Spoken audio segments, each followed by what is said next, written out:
sama benda tumpul. Kalau ridho ma'ridho itu menjadi kenikmatan bersama. Proses ini di bawah alam sadarnya itu kan sudah sudah terbentuk. Jadi begini, menurut saya bahwa wah, ini tanya ini moderatornya ini ada ini tanya ini.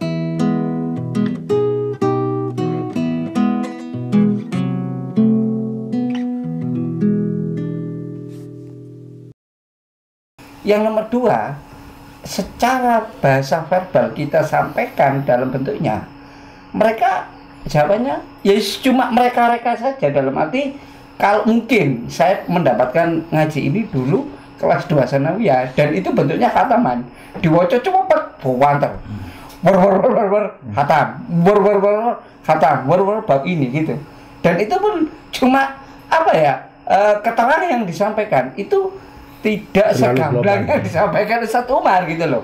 Lebih lebih agak tertutup ya. Iya, agak tabu, mungkin tahun-tahun 90-an kan agak tabu lah. Tapi di saat kebalikannya saya mengkaji kitab ini di zaman sekarang tuntutannya ada tantangannya apa? Visual Pak. Setelah baca kitab ini ya bentuk prakteknya bagaimana? Gambarnya kayak opo? Nah, gambarnya bagaimana? Nah, terus bostel no Kama Sutra. Enggak, maksud saya gini, beban psikis kita dengan sex education ini, Pak. Berarti kan jenengan tadi nyampaikan ada kematangan holistik yang menyeluruh. Nah, apakah kita bisa menjudgment bahwa sianya ini adalah disease? Hal yang semacam ini disease. Ataukah memang ada varian, Pak? Maksudnya varian untuk terapi memberikan apakah akhirnya nanti kan bentuknya kan tetap menjadi penyimpangan. Apakah dia terlalu over atau apa itu terserah. Di saat saya mengalami sendiri, saya bacakan di kelas 1 SMA, setelah khatam, menjelang khatam, saya langsung ditagih, Pak, ini kan kitabnya sudah khatam, gambaran prakteknya itu bagaimana? Bahasanya begitu, gambaran praktek. Salah milih kelas. Salah milih kelas. Enggak, begitu juga mungkin kalau Kiai Umar kan ngajinya kan di pesantren, jadi kan normatif. Lah mungkin ada kita itu ingin mengenalkan sebetulnya mengenalkan budaya baik, budaya membaca kitab, budaya menelaah turos. Budaya untuk menggali khazanah. Bukan hanya khazanah tapi tahu dari sumbernya kan gitu. Ya sumbernya ya kitab ini. Dan kitab ini sebenarnya di kalangan kita ya kitab-kitab mutakbar, betul memang menjelang nikah. Cuma kan waktu itu ada tuntutan, ada kelas kosong tapi harus diisi dengan tuntutannya itu adalah semacam Islamic parenting tapi yang mengarah pada sex education. Daripada saya memilih referensi lain, saya beranikan diri memberikan Qurratul Uyun meskipun dalam bahasa penyampaiannya tidak menggunakan bahasa makna gandul, tapi kita baca satu alinea atau beberapa bait kita sampaikan artinya. Nah, di akhir menjelang khatam ada tuntutan gambaran prakteknya bagaimana ini. Nah, ini makanya terkadang betul yang disampaikan Pak Makmur, memang knowledge itu memang penting. Tapi di saat tuntutan knowledge juga menjadi semacam realita, ini juga menjadi tidak lebih penting lagi akhirnya. Jadi memang keyakinan itu bertahap. Iya, yakin ada seperti itu, tapi kan saya belum melihat. Butuh ainul yakin. Setelah melihat, iya saya sudah tahu, sudah melihat, kan butuh lagi hakul yakin melakukan akhirnya. Kan gitu. Yakin, ainul yakin sampai hakul yakin. Nggak wis ngelakoni, oh iya ternyata bener yang disampaikan oleh tuntutannya gini, Pak. Ustadz. Tuntutannya gini, simpel. Pelajaran biologi lho, Pak, belak-belakan, Pak. Apa itu labia mayora? Apa itu yang namanya klitoris? Apa itu yang bla bla bla? Itu bla-blaan, Pak. Biasa. Ini kelas SMA dan mohon maaf, kelasnya itu kelas unggulan. Mereka nyampaikan, Bapak mau saya terangkan perjalanan daripada sperma sampai di rahim. Dia bisa memperjelaskan secara runtun. Tapi kenapa sekarang Bapak pada proses tidak bisa digambarkan? Penyemprotannya kok nggak diceritakan proses penyemprotan? Gimana Pak? Saya tertarik sama kesimpulan Dr. Maufor ini bahwa Qatlul Yahud itu di samping menyalurkan hasrat, kemudian ibadah dan estetika. Estetika itu kalau terlalu digamblangkan itu menjadi tidak seni ya. Saya sempat baca, entah benar atau enggak itu, ada berita itu begini, ada seorang suami di malam pertama menceraikan istrinya karena, mohon maaf, bokongnya hitam. Sehingga yang komentar di bawah, oh ini sering nonton film ini kan begitu. Karena yang digambarkan di film-film itu mungkin putih semua. Iya, putih semua gitu ya. Jadi kalau apa Qurratul Uyun divisualisasikan, yang mau dipraktekkan ini siapa? Yang jadi praktikumnya ini siapa? Kan begitu. Maka tepat ulama ya ketika nilai-nilai ibadah dan estetika itu dibentuk dalam nadom. Cuma barangkali Kedon ini salah umur saja yang dipilih. Saya di mahasiswa itu ada asrama Nurul Sa'adah itu yang masuk ke kita itu yang sudah semester akhir, belum hatam sudah banyak yang nikah gitu. Jadi pas umurnya ini pas ya. Akan lebih bahaya kalau ini dikaji di kelas SMP itu ya. Itu tentunya lebih banyak lagi.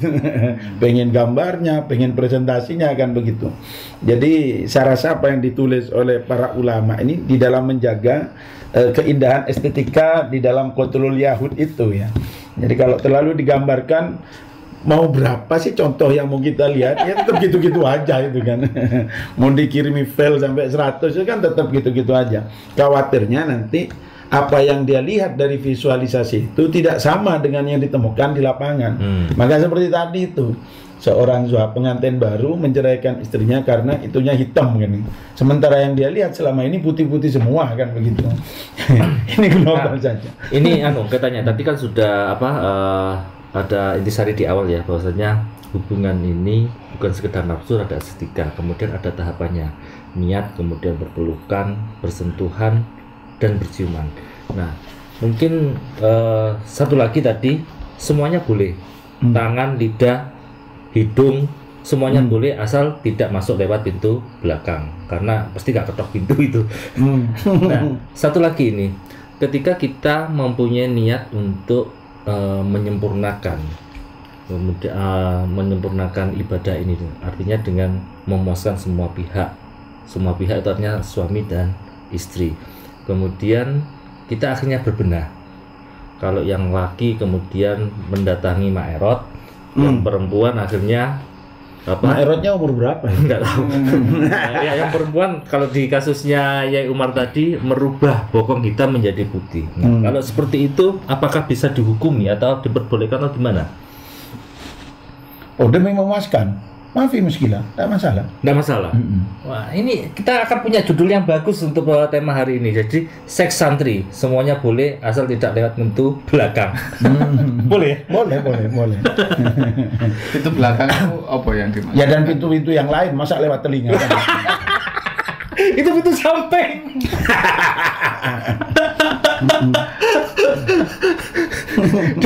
Dan nggak boleh lewat hidung. Buka genteng. Kalau tek-tek gitu.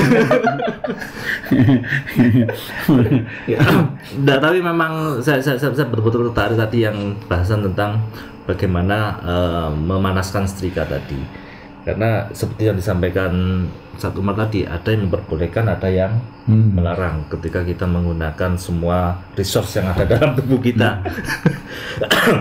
Itu perdebatan yang sangat yang menajam atau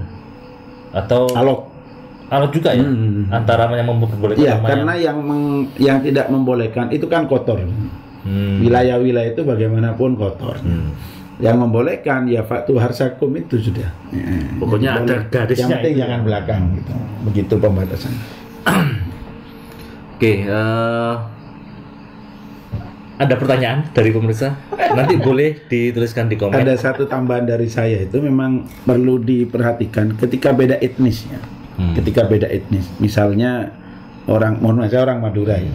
Kemudian saya menikah sama orang Jawa. ya mungkin lagi semangat gitu. Ayo deh. Kadang orang Madura, orang Jawa itu merasa dimarahi, nggak jadi semangat itu. Karena padahal itu rayuannya itu sudahnya. Rayuannya ayo deh.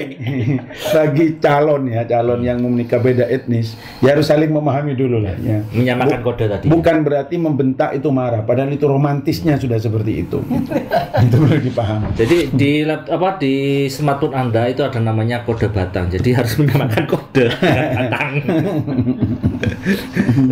Kalau saya mungkin kembali lagi karena bangunan nikah adalah juga menghalalkan daripada kegiatan ini. Jadi bangunannya, niatnya juga harus ditata sedemikian rupa bagaimana menjadi niat soleh, bagaimana menjadi niat ibadah, dan bagaimana jangan terlupakan harus selalu diawali dengan doa. Yang pertama. Yang nomor dua, meskipun ini ibadah, tapi betul yang disampaikan oleh Dr. Mahfud tadi mengandung sebuah estetika, mengandung sebuah tata cara yang tidak serampangan. Dalam arti ibadah berarti kita harus mempersiapkannya dengan betul-betul dan sungguh-sungguh.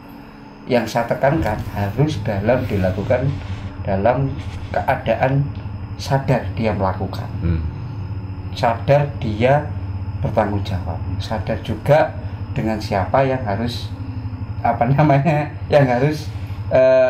untuk diajak berpartner dalam ibadah ini. Gitu. Jadi penekanannya karena ini bagaimanapun segala sesuatu yang kita lakukan biar menjadi nilai ibadah. Oke lah, katakanlah mungkin wudhu kita batal, sholat kita tidak sempurna, tapi untuk urusan yang satu ini marilah kita sempurnakan untuk menjadi nilai ibadah dan melahirkan benih-benih yang soleh-solehah. Pak Mapur ada final statement?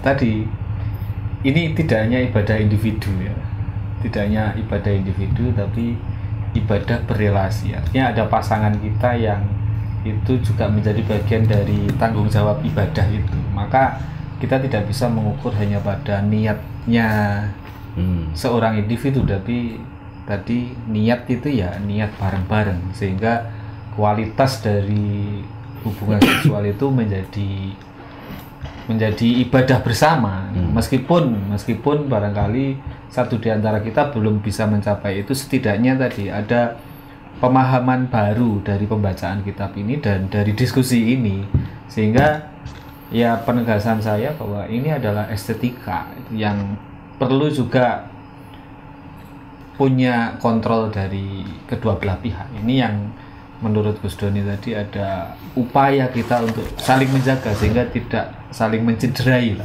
Saya kira semangatnya di situ. Jadi menikah itu memang mengumpulkan sesuatu yang terserak dari kedua belah pihak, kemudian menghalalkan yang haram, kemudian membagusi, memperbaiki atau memperindah sesuatu yang sudah indah. Jadi lebih baikkan secara kualitas.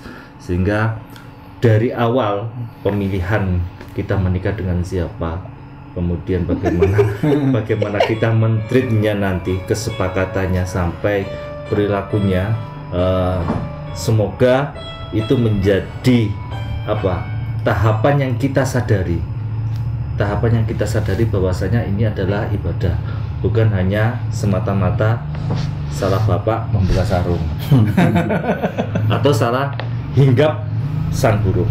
Jadi nantikan insya Allah pesantren online Kampus Desa Indonesia akan membahas kitab ini secara paripurna dengan Kiai Umar, tapi tidak tahu periodenya kapan. Semakin banyak komen yang Anda sampaikan, itu menunjukkan bahwasanya semakin kitab ini dibutuhkan untuk dibahas, maka akan mempercepat Yai Umar untuk membahas kitab Quratul Uyun. Sampai ketemu lagi dalam yang penting jangan salah umur ya.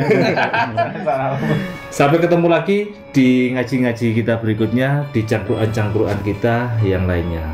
Assalamualaikum warahmatullahi wabarakatuh. Waalaikumsalam warahmatullahi wabarakatuh.